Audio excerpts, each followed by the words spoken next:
we were.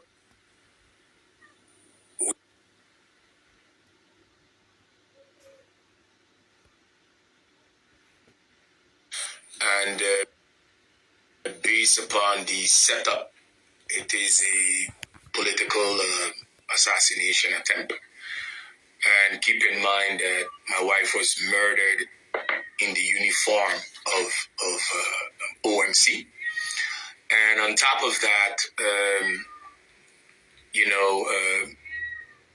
we were attacked. So it was an ambush. And it is what it is. The investigation, it's been 1 month anniversary yesterday.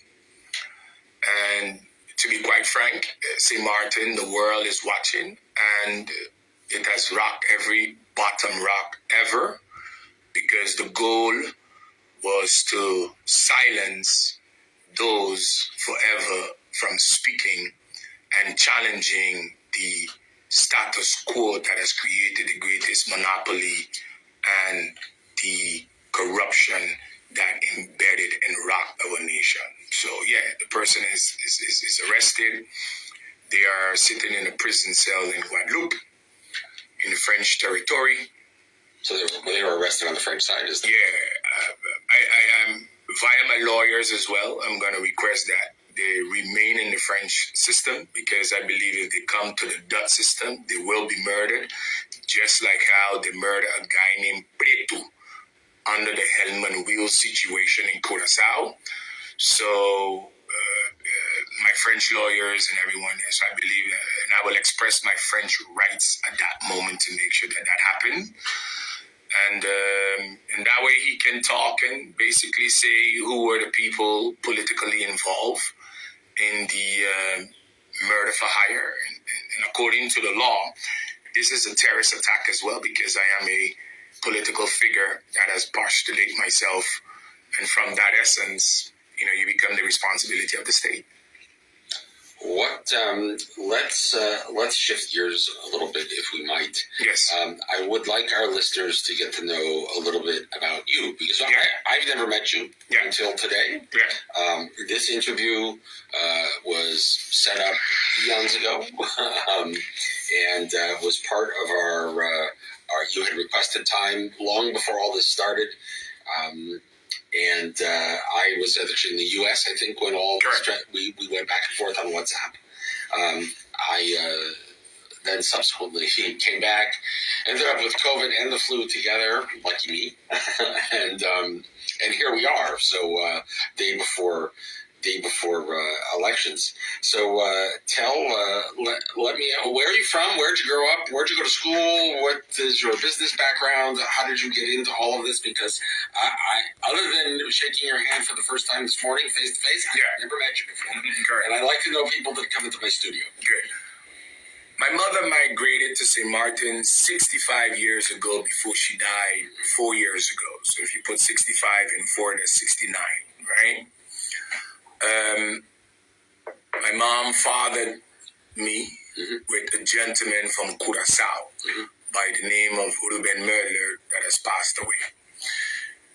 My mom was so poor that we never had tiles on the floor, and I used to go to school with holes in my shoe and secondhand tailor clothes to make my uniform, and sometimes I eat stale bread and whatnot. So my mom is from Haiti. I was born in Sint Maarten in 1981. And whatever we had, we make meat. I used to be on the streets making money by cleaning the windshields. And I remember I was going to Lenacona School. I was a very smart kid.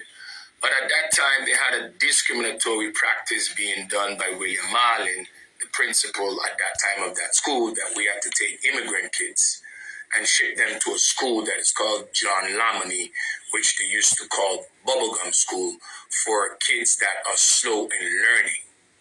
So I was replaced out of the school where the normal St. Maarten kids were, so the discrimination started from that point, and I was placed there. So not growing up with a father and not having my mother around, which was working in Mullet Bay to make $25 a week, to be able to take care of me and also take care of the family in Haiti. I was on the streets. I packed bags at food center. And when I get in trouble in the streets, I use my fists. So there was a lady by the name of Mary Solomon, who was the biological grandmother of Omar Atli, that loved me more than him and loved me more than all of them, took me in and basically took care of me at the age of that and growing. Together with her and a lady by the name of Elaine Vlon Gums, they made sure, more so Mary Elizabeth Solomon made sure that I was acknowledged, Arrindell, to be able to go to School of Correction, which is what everybody knows in Sint Maarten as, but it's an institution to place kids that have social issues from society and not behavioral problems. And at that time, I was placed there at the age of 9 until I was 17 years old.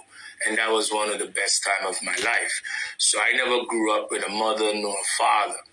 From there, I came back to Sint Maarten for a couple of months, and I went to Connecticut. Really? I was living in Connecticut. Whereabouts? I was living in Hartford. Then I moved to East Hartford. Then I lived in Glastonbury. Right?